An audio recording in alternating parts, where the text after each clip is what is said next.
Sa ulo ng mga nagbabagang balita, pagdami ng mga vandalismo sa Baguio City, ikinakabahala.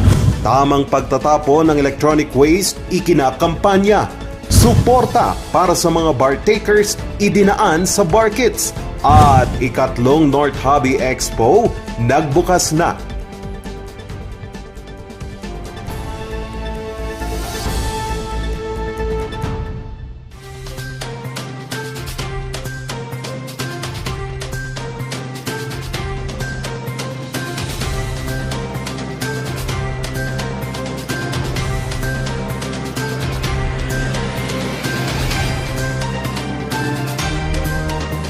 Live from the studio of Arvin G. Luzon, this is Luzon Headlines. Naimbag nga malam amyanan Luzon. Narito na ang mga may init at bagong mga balita. Ikinababahala ngayon ng mga residente ng Baguio City ang pagtaas ng insidente ng vandalismo. Magbabalita, Jobel Galapate. Nabigyang pagkilala ng UNESCO ang lungsod ng Baguio bilang Creative City dahil sa natatanging nitong ganda at sa patuloy na pagre-representa at pagpepreserba ng kanilang kultura at sining. Kaya, ganon na lamang ang pagsisikap ng pamahalaang lungsod na panatilihin ang kaayusan at kalinisan nito. Ang problema, nasisira ang mga imaheng ito dahil sa mga vandalismo. You go around, particularly itong mga overpasses natin, you will see how much dirty they are because of vandalism. And then recently we've noticed that they've also been vandalizing our traffic signs. A closer look, they're very dirty. The city is trying its best to cover them up, but as soon as the city covers them up, it becomes another canvas for them down. No? Isang halimbawa rito ang mga vandalismo sa isang overpass sa pagitan ng isang paaralan at universidad sa Governor Park Road. Sobrang tagtad ng vandalism yan. So, siguro matitiis-tiis pa natin yung mga onting vandalism, no? But this one it's really all over the place. Once you start noticing them, you realize that the problem is getting out of hand. Parang nabababoy po yun kasi parang meron akong mga parang batas na parang tungkol dito sa vandalism na to, pero parang nababaliwala po yun dahil sa mga tao parang wala silang pakialam. Hindi rin ito ikinatutuwa ni Estela. Lang yung nagbatitirik na kitaan bagay dyan na isorsora pag-iwol, lagi vandalism nga kasjay.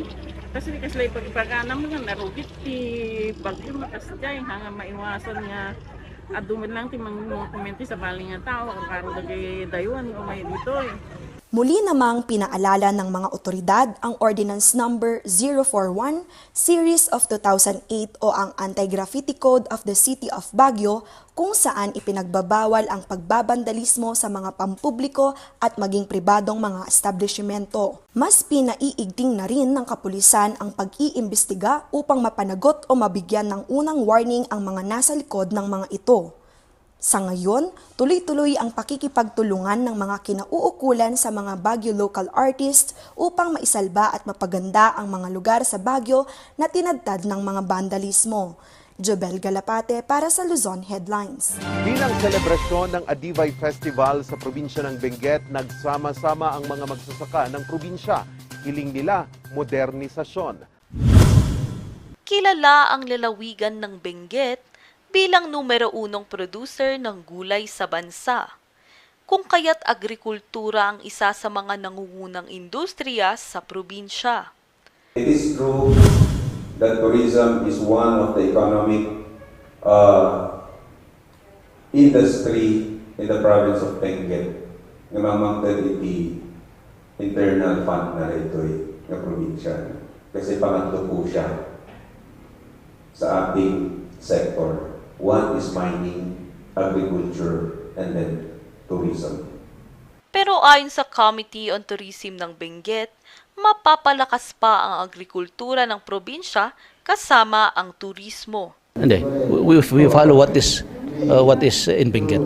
Agritourism, wala namang agritourism sa Baguio. So, dito na sila pupunta sa agritourism. Kasi sa Baguio, more on pan yan eh. In fact, lahat na product ng Baguio is coming from Benguet. So, we will concentrate kung ano ang resources na nasa amin. Siguro, promotion ng gawin lang natin. We need more promotion. We need encouragement. Sinang-ayunan ito ni Dario na agritourism officer sa probinsya. Kailangan kasi natin dito is ang advantage ng Benguet dahil sa elevation namin dito natin makikita yung quality ng lahat ng products, veggies at sa mga cut flowers or ornamentals. Dahil sa elevation namin, nakikita rin ng mga outlet na quality ang mga products natin. Pero upang makamit ito, modernisasyon sa agrikultura ang kailangan. Isa din sa mga kailangang punan ang kakulangan ng mga infrastruktura, lalong-lalo na sa accommodation at maayos na kalsada. Ang isang nakita namin na problem din sa Benguet, kulang ang yung mga hotels, malalaking hotels. So ano bang solusyon natin dyan? Mga pupunta rin sa Benguet, pero yun nga, siguro 2 days lang. Yan. So ang isang target siguro yan, according to some expert, at least sana the tourists will stay for 3 to 5 days. 3 to 5 days daw ang magandang stay ng isang turista sa isang lugar. Ang problema namin dito, lalo na sa barangays ng La Trinidad, especially sa roads namin, medyo hindi pa naayos yung mga barangay roads namin kasi mga bisita hindi sila sanay sa single roads. Yun ang reklamo ng mga bisita. Malaki po ang epekto kasi sa time na nagbibiyahe mga farmers, nababagalan sila sa rough roads, ganon.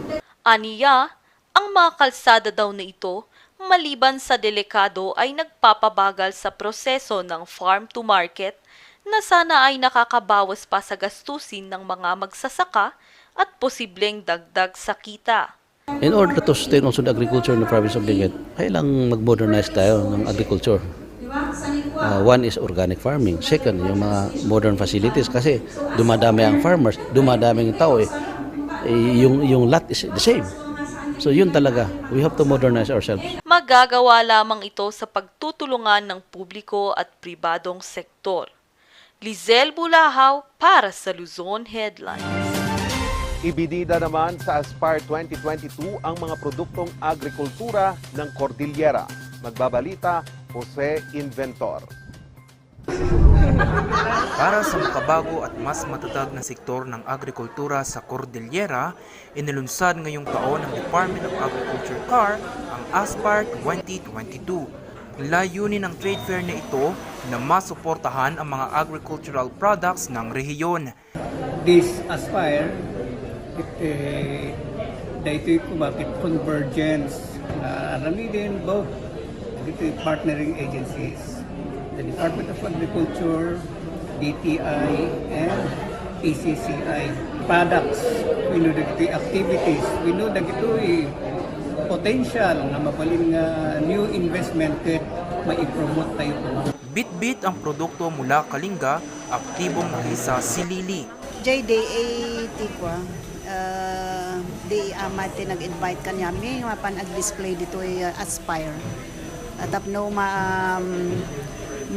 ilako mi mo when ma-introduce mi dito nga heirloom rice mi. Dito nga heirloom rice ket organic dito ket may isang klase ti rice nga nabanglo dito.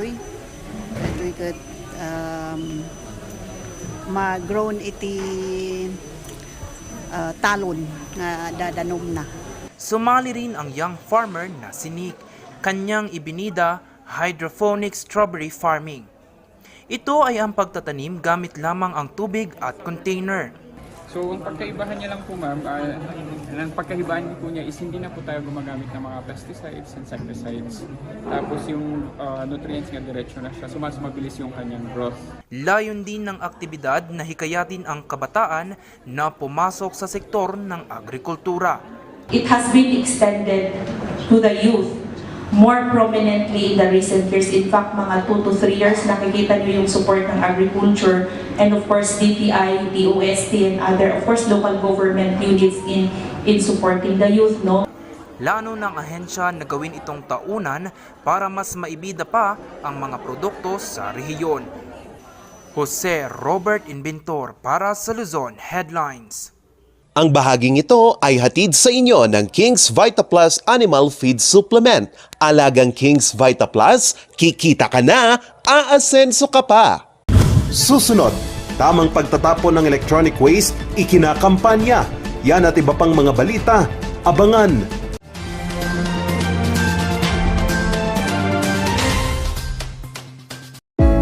Baboy, baka, kabayo, kalabaw, kambing, manok, pato, bibe. Lahat ng ito pwede sa King's Vita Plus Animal Feed Supplement. Ang bago at epektibong animal feed supplement. Puno at kompleto ng mga essential vitamins, minerals, probiotics, calcium, amino acid, omega-3, D3 at electrolytes. 1 o 2 kutsara ng King's Vita Plus i-mix lang sa tubig o feeds araw-araw at kikita ka na sigurado pa ang iyong pag-asenso. Mabibili sa mga Agrovet stores ang King's Vita Plus Animal Feed Supplement.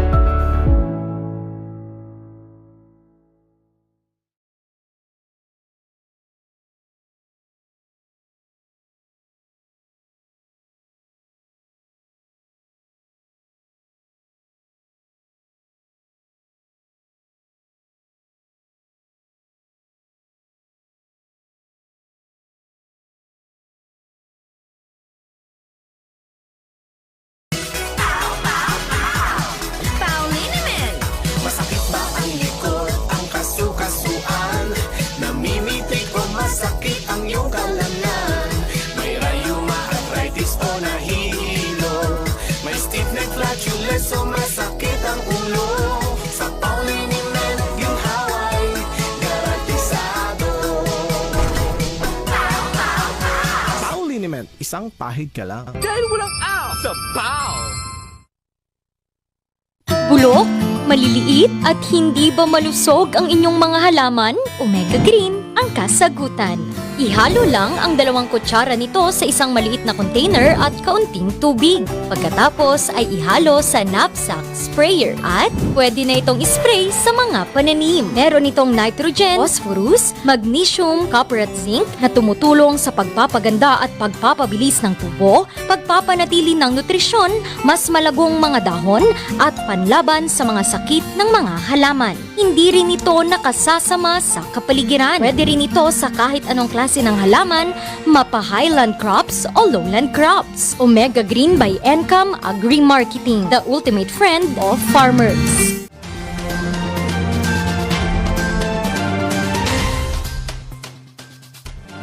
Sinimulan na sa Baguio City ang pangongolekta ng electrical waste. Tugon ito sa mas maigting na kampanya sa waste disposal. Magbabalita, Taj Rosales. Sira at pinagduma ang mga TV, plancha, computer at samut-sari pa. Yan ang nakolekta ng City Environment and Parks Management Office sa pangongolekta nila ng mga electronic waste. Actually, this is an event which will collect primarily on electronic wastes. So electronic wastes include your busted electronic devices, like for example your televisions, your monitors, your computers. So basically this event has been established or has been made for this is the first time for the city to establish this event. Tema nito ng aktibidad ay implementation of safe e-waste management. Nasa 21 residente ang nagtapon ng kanilang mga e-waste. Sa kasalukuyan ay may 221 kilo na ng e-waste ang nakolekta. Mahalaga umano ang tamang pagtatapon ng electronic waste dahil hazardous ang mga ito. Naglalaman kasi ang mga ito ng mga chemical na kapag hindi naitapon ng maayos ay maaaring makasama ito sa kalusugan at sa kalikasan. The occasion that our solid waste is being managed, actually hazardous wastes, particularly e-waste, are also sometimes being commingled with your solid waste. Supposedly, these wastes must be separated and must be disposed with another route. meaning to say that it has another process that it should undergo. Ang mga nakolektang electronic waste ay dadalhin sa mga recycling plants para sa tamang disposal at recycling. Comes to this waste that will be transported and will be processed, this will directly be processed to recover the hazardous material. So it will not be recycled in the sense that it will be returned to the consumers. Rather, after the recovery of your hazardous materials, it will be disposed directly. So after they have inactivated the hazardous materials, they will be disposing it. Usually these treaters will be disposing it in the landfills. So in a sanitary landfill. Ayon sa Eco Waste Coalition, ang mga electronic waste o e-waste ang madalas na hindi na didispose ng maayos. Ito ngayon ang tinututukan ng pamahalang lungsod upang matugunan ang problema na ito. Currently, actually what the city is doing right now is it is intensively carrying out IEC or information campaigns to the different barangays. So this is the very basic step that the city is undergoing right now so that our population, our residents will be aware of the nature of this type of waste. Hinihikayat naman ang lahat ng residente na gawin ang proper waste disposal o sumangguni sa City Environment and Parks Management Office para sa tamang pagtatapon ng mga e-waste. Taj Rosales, para sa Luzon Headlines. Nakatanggap naman ang mga bar takers ng bar kits para sa nalalapit na pagtatapos ng bar exam. Magbabalita, Laila Batyon. Kanya-kanya sa paghahanda ang mga law organizations sa pagsuporta nila sa mga membro nilang bar takers. Upang maipakita ang suporta, handog nila ang mga bar kits. The University of Baguio, we have committed ourselves to supporting our bar examinees. We have coordinated the distribution of bar kits for the use of our barristers for every exam that they have to take. And the bar kits usually include snacks, extra ball pens, notebook. It's more of a support pack, for our barristers para hindi rin magutom and at the same time hindi rin mauhaw. Dahil hindi maaring lumapit ang mga bar committee sa examinees, pinaabot nila ang mga bar kits sa kani-kanilang mga bahay upang maipadama ang kanilang pagmamahal sa mga bar takers. Is to see our barristers po na with their smile on their face po na kung saan po mararamdaman po nila na they are not alone on this matter po. Na hindi po sila nag-iisa na haharap po sa bar examinations. Bukod sa bar kits, handog din nila ang mga lectures para sa pagre-review ng mga ito. We also have conducted pre-bar lectures from our distinguished faculty who have actually they volunteered to conduct pre-bar lectures para matulungan din yung mga barristers natin. Ang kanilang grupo ay mayroong 110 examinees na magte-take ng bar exams. At kampante naman sila, napapasa ang lahat ng ito. Out of 10 po, sige, gaano po tayo confident na papasa po yung mga bar takers po natin? Siyempre 10. Siyempre 10. All out support kami. The UB administration and the School of Law through this representation, all out support kami sa mga barristers from the University of Baguio. Mayroong 5 iba't ibang araw para sa mga exams. At sa darating na linggo, ang huling araw ng bar exams. Baristas, get that bar! We can do it! Laila Batyon para sa Luzon Headlines. Marami pa rin ang loans, utang, pautang sa social media. At marami pa rin sa ating mga kababayan ang tumutugon dahil siguro sa matinding pangangailangan pumapatol sa mga loan companies na ito. At naglabas ang Monetary Board of the Bangko Sentral ng Pilipinas ng Circular 1133. At ito ay nag-i-impose ng interest rates and other fees charged by lending companies, financing companies, online lending platforms sa kanilang kliyente. At ganun din ang Securities and Exchange Commission, nag-issue rin ng SEC Memorandum Circular number 3, series of 2022. And ito ay covering unsecured general purpose loans offered by lending companies at ito ngang online lending platforms. And normally ito ay does not exceed 10,000 pesos and payable up to 4 months. And sinasabi dito ng mga lending companies online shall be 6% per annum or equivalent of 0.2 interest daily. So hindi po pwedeng excessive interest. 6% per annum lang ang dapat nilang i-interest. And of course, ito yung mga penalties. Dapat yung penalties o service fees na tinatawag ay a minimum of 0.5%. And a cap has been made. Hindi po pwede na bigyan ng excessive interest. For example, charge kayo ng 5% interest per month. Kung hindi kayo nakabayad, this has been declared as illegal by this memorandum circular.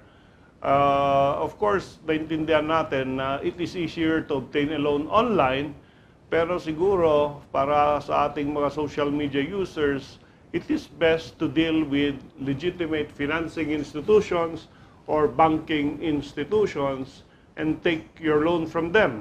And pareho rin naman ang rate na ibibigay sa iyo pursuant to this memorandum circular at SEC circular. So 6% per annum lang dapat ang interest rate ng mga loans given online doon sa ating mga social media users. Susunod, ikatlong Hobby Expo nagbukas na sa Baguio City. Ang detalye susunod na.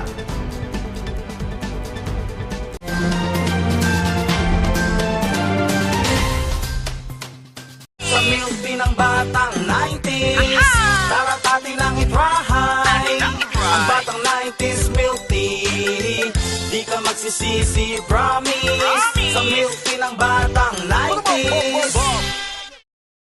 Bizarre Music offers a complete line of musical instruments.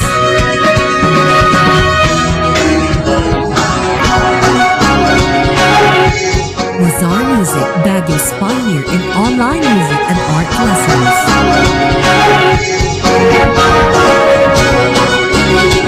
Bizarre Music, bringing music closer to your hearts.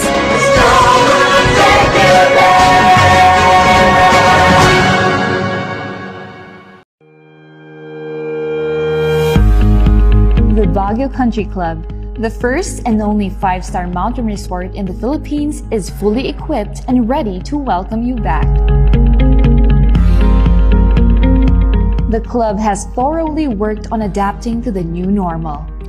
The usage of any of the facilities and amenities of the club is governed with specific rules, regulations, and procedures in accordance to the medical, physical distancing, and disinfecting protocols. And as you return back here to your second home and make new memories with us, we assure you that at the Baguio Country Club, you do not have to worry because we can assure you that the club continuously puts great importance to the health, safety, and wellness of its members, guests, and employees.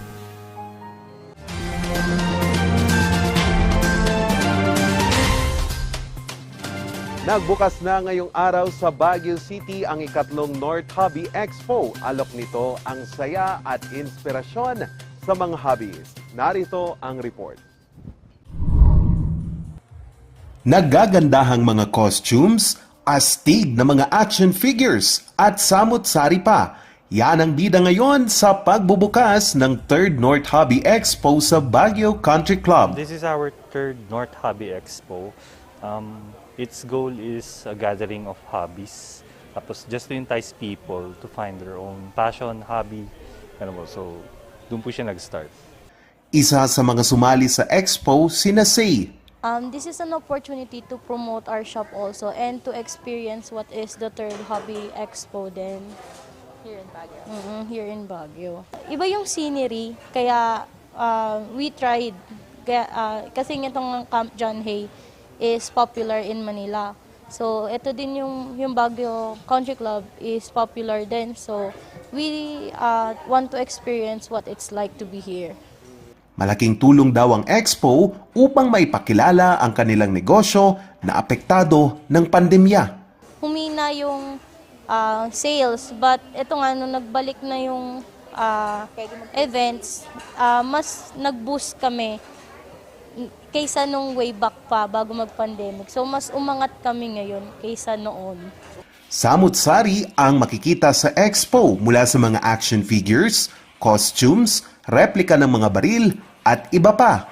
Inspirasyon naman ang hatid ng expo na ito para kay Isabel na first-time cosplayer. Actually, it's very helpful for other people, especially those who like collecting items. And for me, as a starter, first time ko po bumili contacts, or then I got interested din po sa wigs and then other kimonos for cosplaying. So it's a very helpful, for beginners pa lang po, very helpful na. What more po kaya pag mga hobbies na or mga collectors po talaga. Bago daw ang expo, pahirapan ito sa pagbili at paghahanap ng mga gamit sa pagko-cosplay. I actually met an accident, so I had to cover a few scars on my legs. Then that's why I started wearing knee-high socks. And then na-introduce po sa akin yung cosplaying. They said, oh, you dress up like an anime girl, ganito ganyan. So as a start, as the beginning, I looked for, syempre, cosplay is a very expensive hobby. So I started, so okay lang po. I looked for anime vibes na damit, and then I started dressing up that way sa going to school, and then I get a lot of positive feedbacks. Alok din ng expo ang iba't ibang mga aktibidad para sa mga hobbyist. Since this is a multi-function na hobby, halo-halo po kasi siya. So meron po tayong cosplay, meron din po tayong tabletop competition, meron din po tayong airsoft na practical shooting na mangyayari sa Sunday. Tapos kanina po, natapos po ang ating fun run which had more than 100 participants. Ang naturang expo ay dinaluhan ng higit 100 kalahok mula Northern Luzon. Ngayong araw binuksan ang expo at magtatagal ito hanggang Linggo. Charles Nicolimon para sa Luzon Headlines. At yan ang mga balitang nakalap ng Luzon Headlines ngayong araw.